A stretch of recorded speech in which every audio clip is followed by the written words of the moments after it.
Hello, students. Okay, so today we're going to be solving compound inequalities.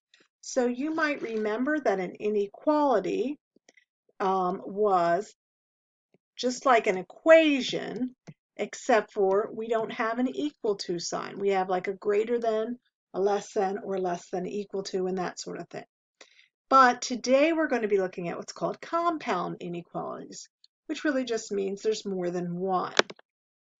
So a compound inequality can be an and statement or an or statement.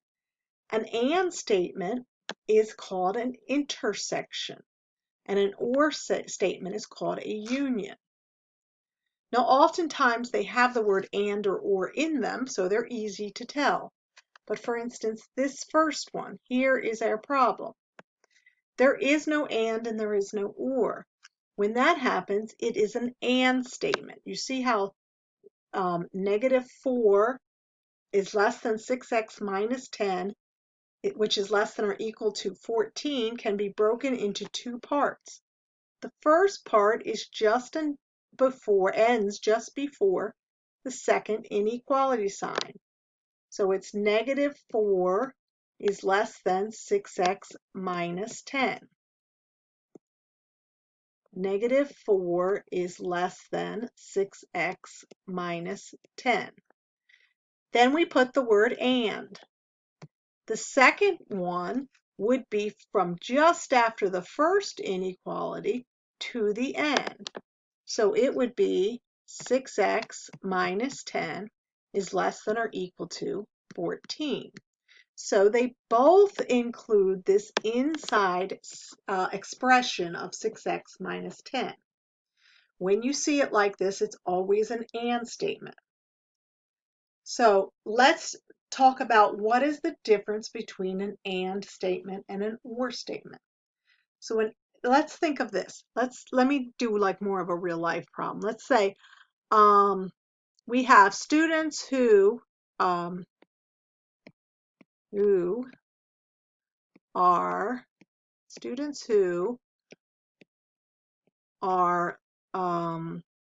at least 12. Okay, so that means if we were to call our students X, that means they would be greater than or equal to 12. They have to be at least 12. That's the youngest, and then it goes older. And then let's do another statement. Students who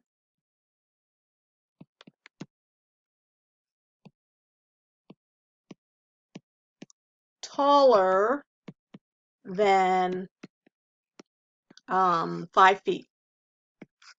So we have students who are taller than 5 feet, which means our student X is greater than 5 feet. So if we wanted to only include the students who were greater than or equal to 12 years old, and also they were greater than 5 feet tall. So we're talking about an and, that means they have to satisfy both sets. They have to be in the set of students that are at least 12 years old, but they'd also have to be in the set of students that are 5 feet or taller. So an and statement only includes those that are in both sets. Those are called members. There's members of the set that are in both sets.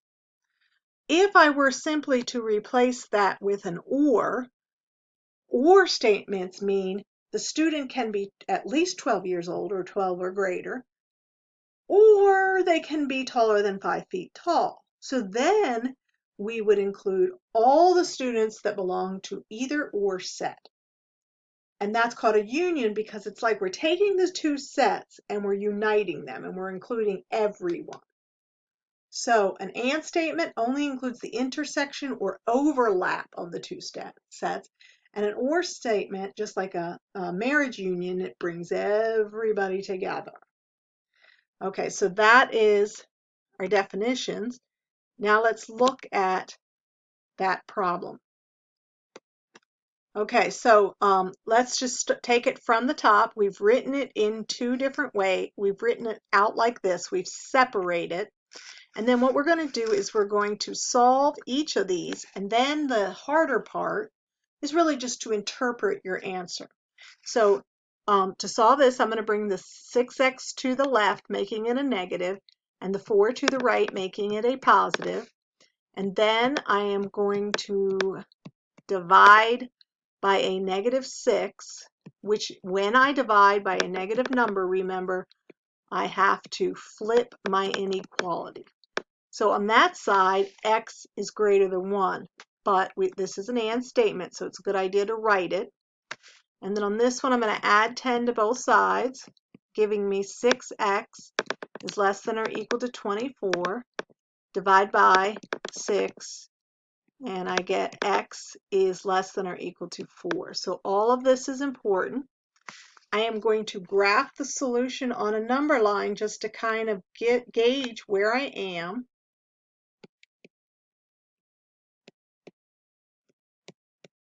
Now I'm graphing both solutions on the number line, but this isn't the solution number line. It's just for me to examine the problem.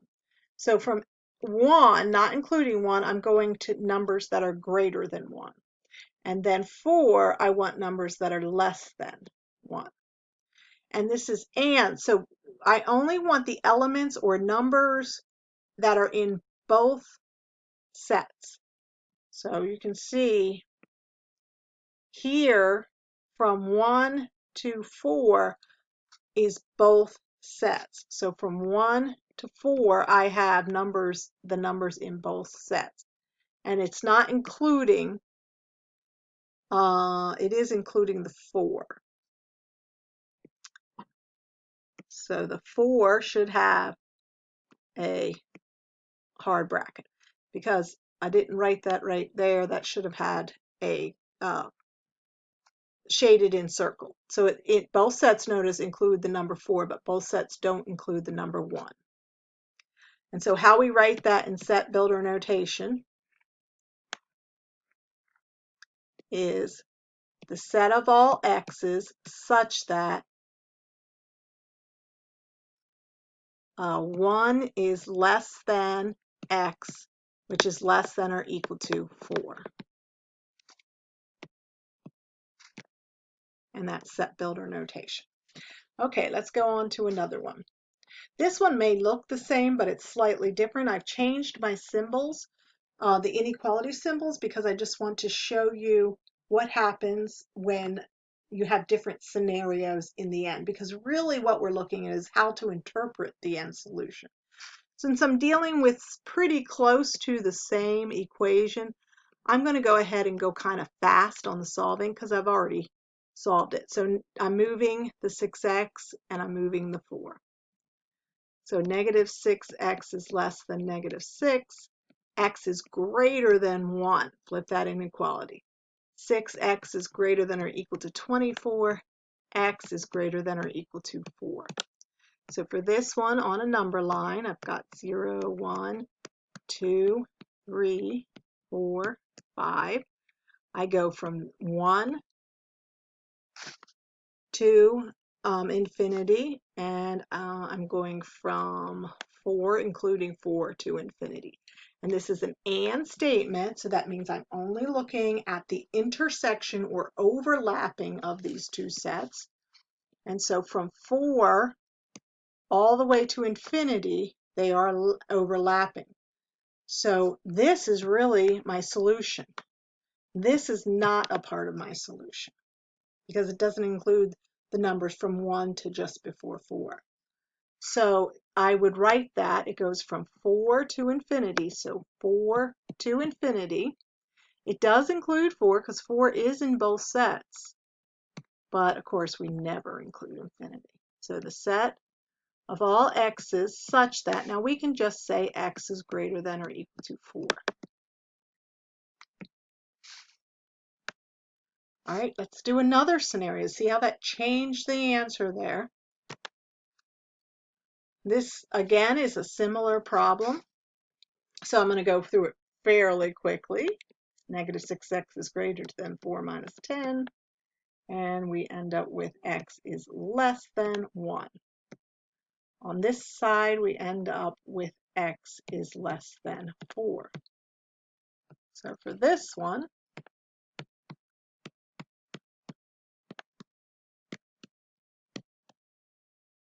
we go from 1 to negative infinity and from 4 to negative infinity. So where we see the overlap of the two is from 1 to negative infinity, but note that it does not include 1 because this bottom set did not include 1. Writing it in order from smallest to largest, we have negative infinity to 1. So this time, this is actually my solution. So the set of all x's such that x is less than 1.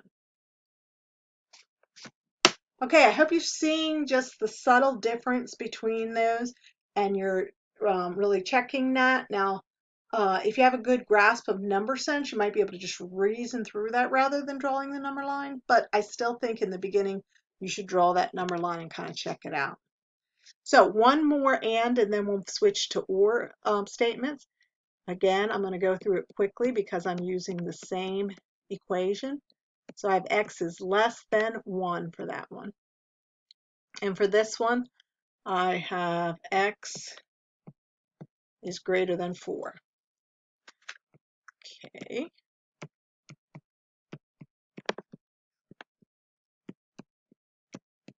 Okay, so x is less than 1 and x is greater than 4.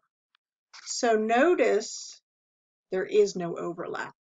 There is no intersection. There are no elements in the less than 1 set that are also in the greater than 4 set.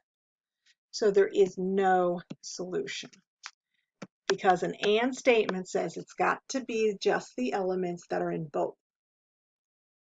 Now an or statement, we're talking about either or. All members are included in your solution.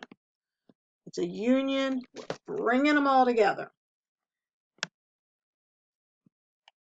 So for this one, I'm using, again, the same equation, but I'm putting the word or in there. So we have x is greater than 1 or x is greater than 4. Add 10, add 10. See me do it a million times. And then we divide by 6, of course. So keep in mind, we had one like this before. I think it was the second problem I did. And let's look at what the difference is when we use the word or instead of the word and. So notice now that we're including every single member gets included, whether it shows up once or twice or whatever, it still gets included in the final. The only thing is we don't want to be redundant. That means we don't want to say the same thing twice. So we will include 1 and 2 and 3 and all the numbers in between, but we'll also include 4 to infinity, but we're only going to say it once. So if I were to draw this number line for the solution set, by the way, it is just this. It is just this arrow here. So we're now looking at this as our solution. And think about that. If that were an and statement, let's go back to where I had this one graphed as well. If that were an and statement, it would only include the bottom one because it's the overlap. But an or statement, it ends up being the top one. So it's really all in the interpretation of the solution. So because of that, we're going from 1 to infinity. And that is the set of all x's such that x is greater than 1. Okay, let's do another one, an or statement. And I'm going to switch up the numbers so that we don't get too bored with that. So we're going to subtract 5 from both sides. So we have 3x is less than or equal to 6. Divide by 3, and we get x is less than or equal to 2. Add 7 to both sides, and we get 5x is greater than or equal to 30. Divide by 5, and we get x is greater than or equal to 6. And this is an or statement, so we got to interpret it. Let's draw it on a number line.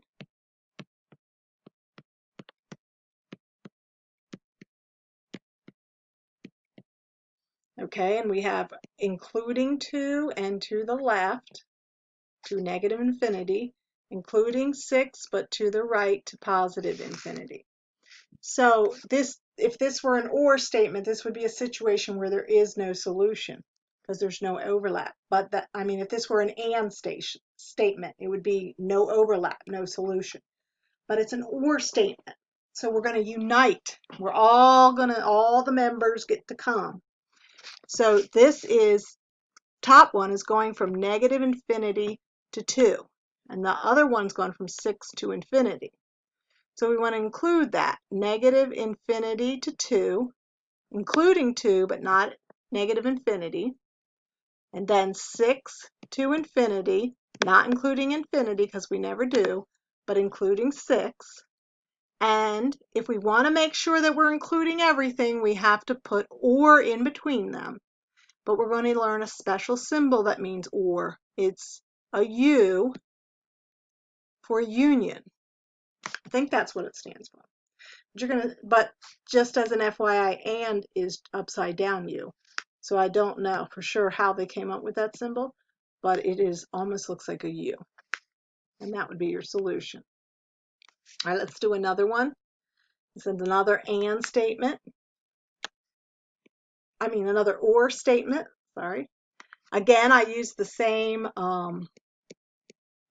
numbers, the same equations, except for I switched around the signs just so we can see what the difference is in how the interpretation. Okay, so we're going to graph them.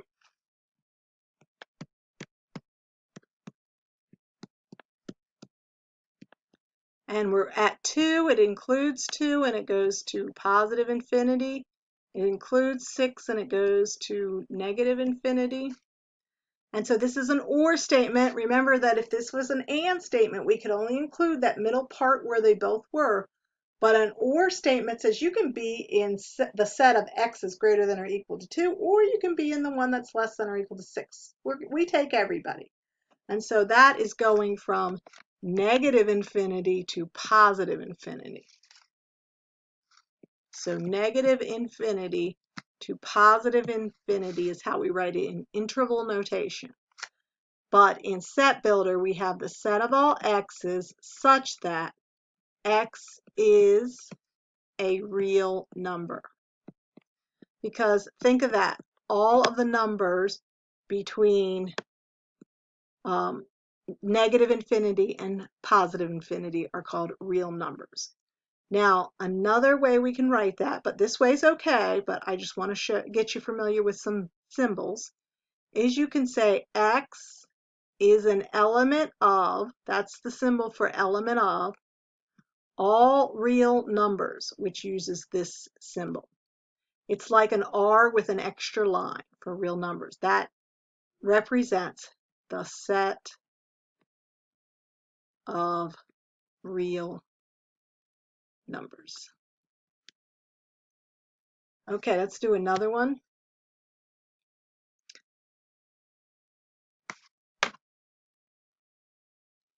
All right, for this one, I want you to stop and pause the video and see if you can do these two.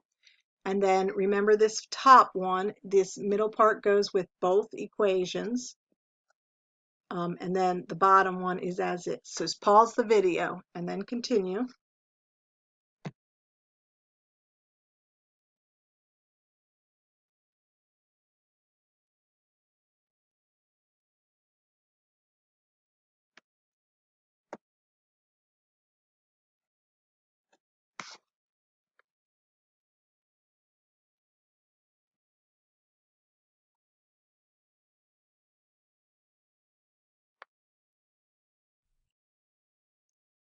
Okay, hopefully you were able to do these. If not, pause the video again and work these out and then turn it back on when you're ready for us to do them together. So for this top one, remember that we write it into two inequalities. -5 is less than x plus 1, and x plus 4 is x plus 1 is less than 4. So if we were to do these separately, rearranging them the way I like to do, we would have x is greater than -6 on the left, and we would have x is less than 3 on the right. And again, this is an and statement. So when we graph that, and we get -6,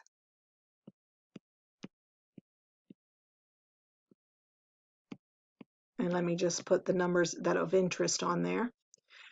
So we get that it's greater than -6, but it's less than 3. So because this is an and statement, it's the numbers in between the two, because those are the numbers that are in both sets.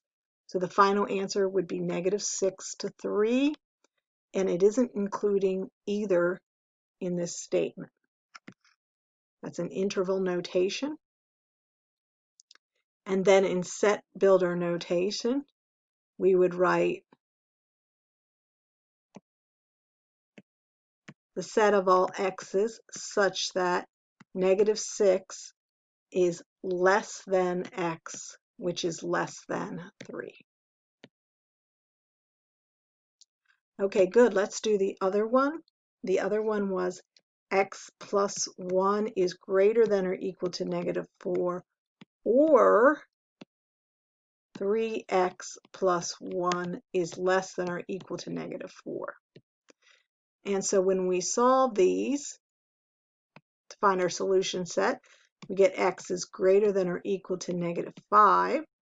And I'll take a little more time than this because I want to make sure that you realize something. I subtract 1 from both sides and divide by 3.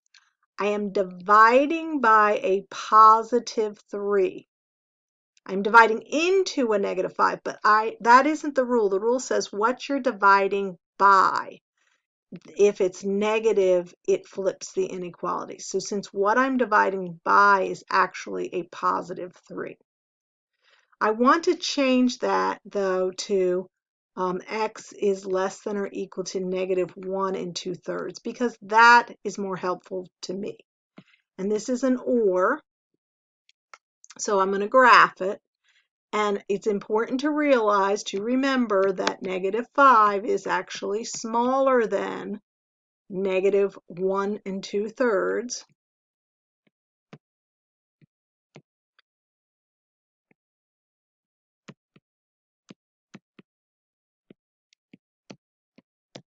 So at -5, we're going to go greater than, and it also includes -5.